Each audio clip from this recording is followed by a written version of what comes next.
Hi everybody, I'm Roxanne. This is White Cotton Quilts. This is Reenie. Say hi, Reenie. Okay, she's gonna go down. All right, so Happy New Year. This is the first video of the new year for both my YouTube and my first gonna be reel for my Instagram.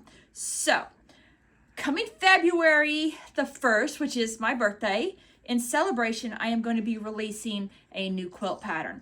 So this quilt pattern, I am tentatively calling it Ripple Effect. You will know why later. I'm not going to show you the whole pattern, but today we're going to focus on a couple of the units in that pattern that might be a little difficult for people to accomplish without seeing it. And I'm a very visual person. I have to see it done before I can do stuff sometimes. So I'm going to show you the units that I'm going to show you how to do. So there's two units. This is an Aunt Dinah block, and there's two units we're going to focus on. The one is the hourglass here, that's 3-color hourglass. And then the other one is this block right here. And this is called a bird in the air. Sometimes it's called a cat something, cat cradle something. So let me put this over here. So what we're going to attempt is I'm going to show you how to first do the 3-color hourglass block, and it's super simple.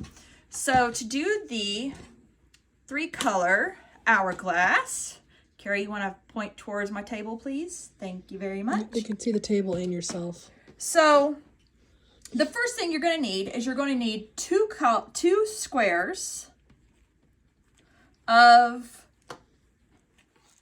which in my case with that quilt, the big triangle. So you're going to need 2 big squares for that big triangle in the quilt. So I got those, and then you're going to need 1 square, and you can see here this was the little 2.5-inch square in the corner, and then you're going to need another square of, and this was my background, so this was my 3rd color. So what I did is I took the 2, you can see here I took the 2 of the purple and I sewed 1 to each one of these, and I did that by drawing a line corner to corner and sewing a 1/4 of an inch away from that line on both sides. So now that I've got that sewn, you can kind of already see it happening here. So I've got, let me go ahead and cut this one apart so you can see it cut apart. So we're going to have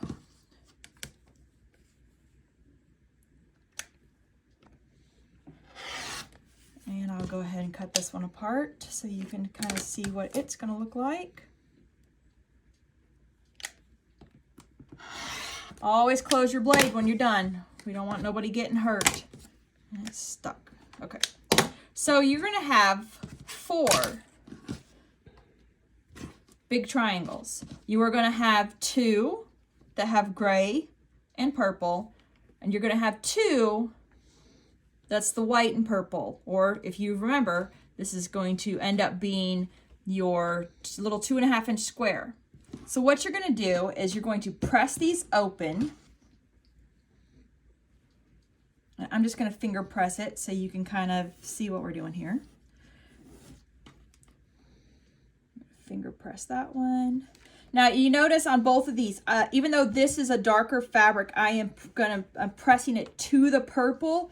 And that is because I want these seams to nest and they need to be going opposite directions. Now, here's how they're going to be going opposite directions. I'm going to take the purple on this one and I'm going to lay it on top of the gray on this one so that our fabrics, when they're laid on top of each other, are still matching up with the purple, just like this. And you're going to nest those seams up really tight together. Now here's the next step. So I've already went and I've sewn. So what I've done here is I've drawn a line corner to corner, only this time the line you see is going across our seam. So it's going across our seam this way is where the line was drawn. And I've sewn once again on both sides. And we're going to cut these apart.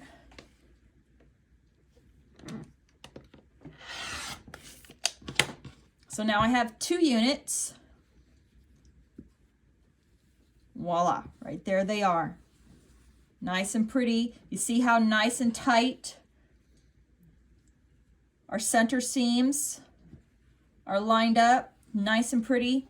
Now normally I would go ahead and square these up, but since I don't have them pressed right this second, but I will show you how you're going to square them. So you can use a special tool, it doesn't matter. You just need something with a 45-degree angle, and you're just going to, I like to use this line for the trimming. So you're just going to lay your 45 on there, fine, in case this block is 4.5. And I love this. This is the Tucker trimmer tool. I love it. And you're just going to trim, turn it around, trim again.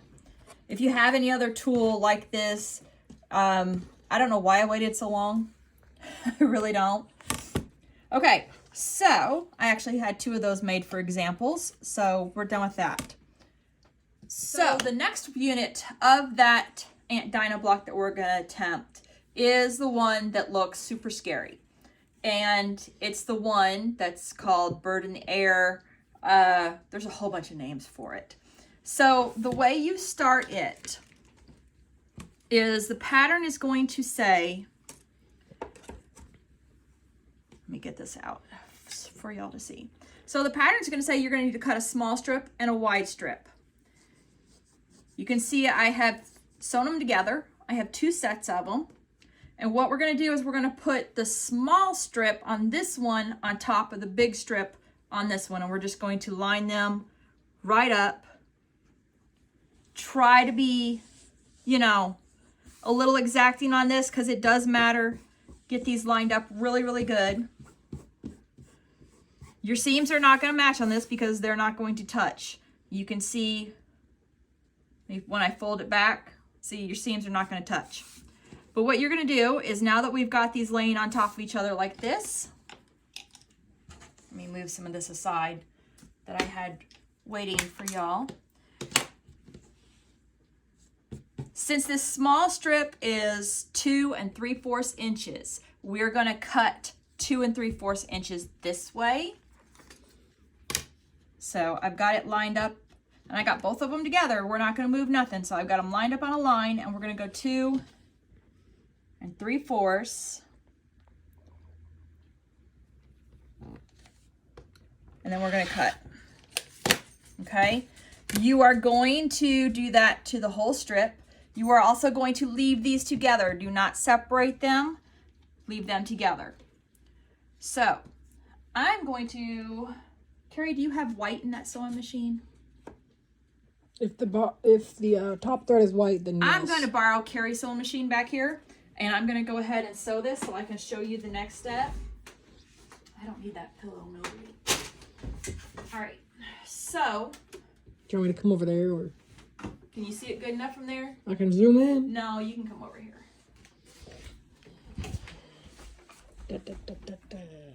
So we've left them together. We are going to sew 1/4 inch all the way down along one of the long sides. It's not going to matter.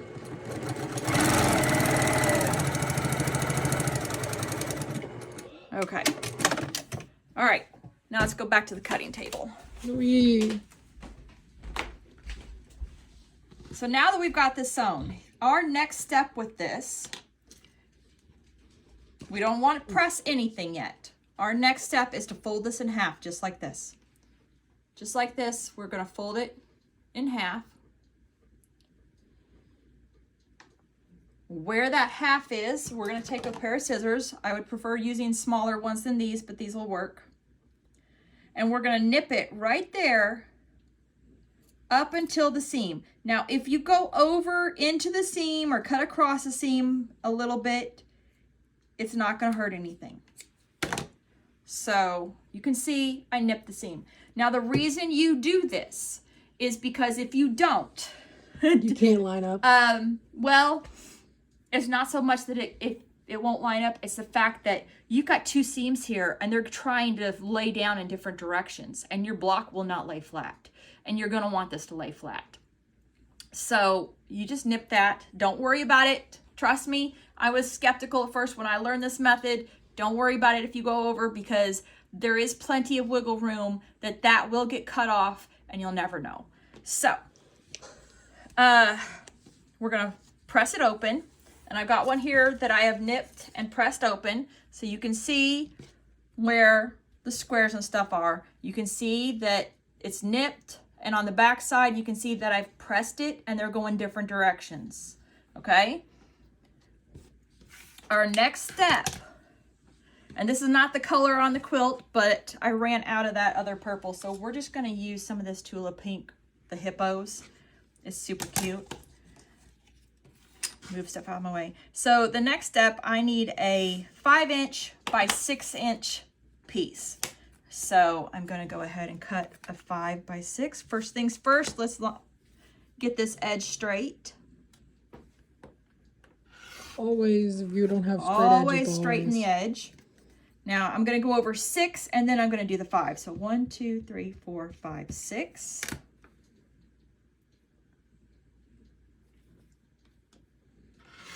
I don't need that piece. And then now I'm going to do the 5. 1, 2, 3, 4, 5. Make sure 1, 2, 3, 4, 5. Always double check before you cut. 1, 2, 3, 4, 5, 6. Okay. Always double check. Okay, so that's that little bit. So now we've got this square that is 5 by 6. What you're going to do next is you're going to take this piece here. You're going to lay it on top. Just like this, right sides together. Now you can see on mine, the edges are pretty good. They're pretty close, but if yours come out a little bit, it's fine. These blocks are already made big, so you will be trimming down, so don't worry about it. So here's the hard part. Here's the part that can be confusing. There's my pencil. You are going to take a 45, any ruler with a 45 on it. I've got my Tucker trimmer. You can use one like this. It's not going to matter. You just need that 45. What you're going to do is you're going to take that 45-degree line. You're going to lay it on top here across it. Let me move these out of the way so you can see. Across the top of this unit, just like this. What you're looking for is if your sizes on these are not the same, if they're off, something's off a little bit, always err towards using your 5 by 6 square is what you go by for this ruler, okay? And then what you need to do is you lay your 45 across the top. This edge right here, you want to lay it right where these two seams cross on this square. So I'm going to move. We don't want to move it down. We want to lay it across. So we want to slide it up this way until the edge of the ruler this way lays across them lines. Can you see that, Carrie? I'm zooming in for it so they can see. There. Now, here's another little trick that I learned from doing this. If you want your square on the finished unit to not lose that little point where it touches the big triangle, just go a hair past. I mean, not even, just a smidge past where they meet. So that when you sew across it, you do not lose that point. So we are going to go ahead, and I'm left-handed trying to do this so that you can see. And we're just going to mark our line right there. Now you notice I didn't do any pins yet because they would get in the way for the next step. So we got one side done, but we have to do it to this one. So we're going to turn, lay it back down, and here's why I said we want to use the bigger square as our guide, because see, my bigger square is just a smidge hanging off of there. We're going to use that as the guide. And then, like I said, we're going to go this way over until this edge touches where those seams cross, and we're going to draw another line.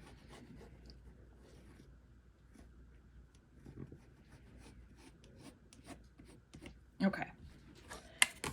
So now you can see we have two lines drawn. They are both going through or close to going through that point. Actually, this one could have gone, let me go. Oh, I'll leave it. It'll be okay. So now, next step is we are going to sew on these lines. So Carrie, if you'll follow me to the sewing machine, I'm going to go ahead and I'm going to sew on those lines, both of those lines.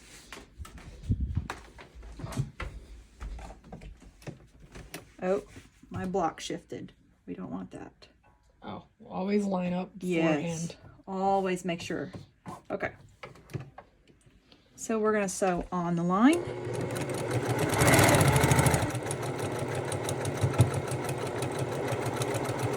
I'm going slow so you can see this because this table is trying to bounce on us.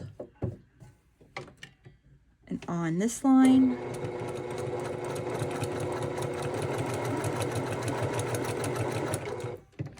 It was trying to push that seam backwards. You don't want that seam to go over itself.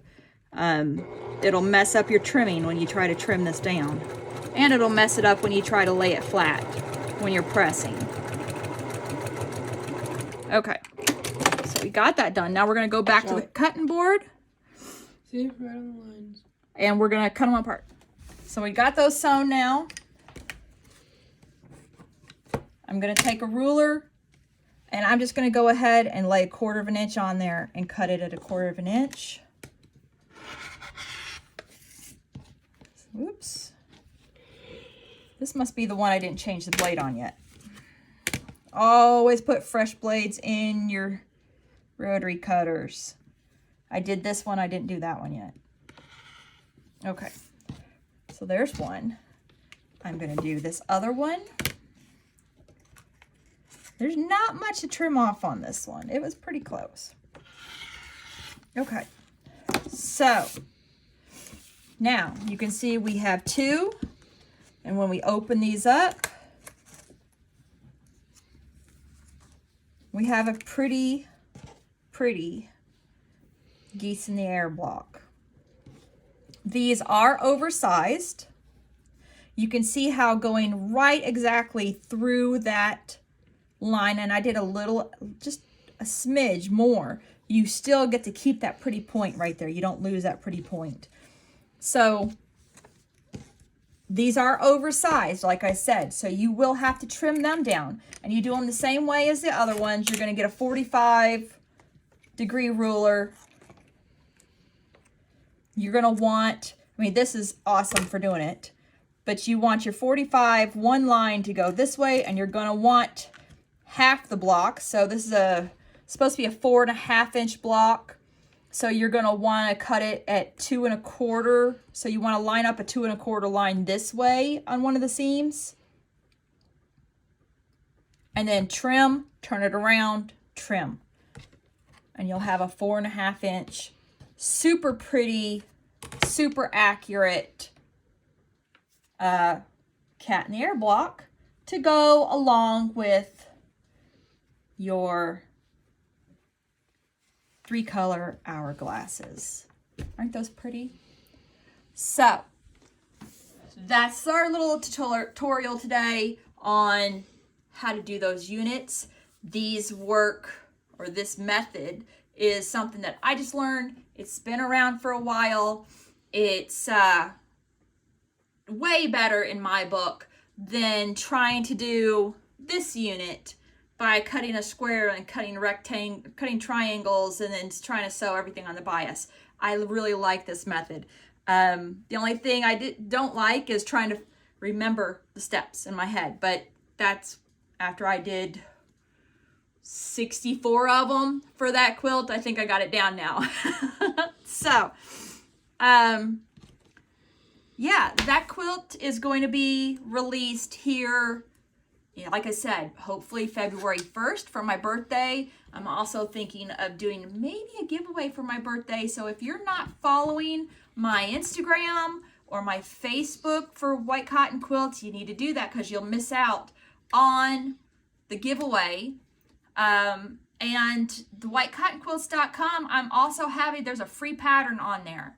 There's going to be a free pattern on there by the end of this month, and only my subscribers, they're going to get first dibs on it.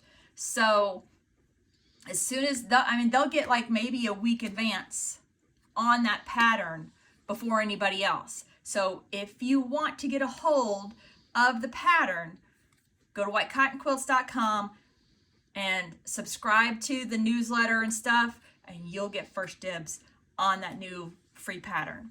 So that's it for today, guys. This is hopefully one of many tutorials that I'm going to start doing, hopefully more frequently.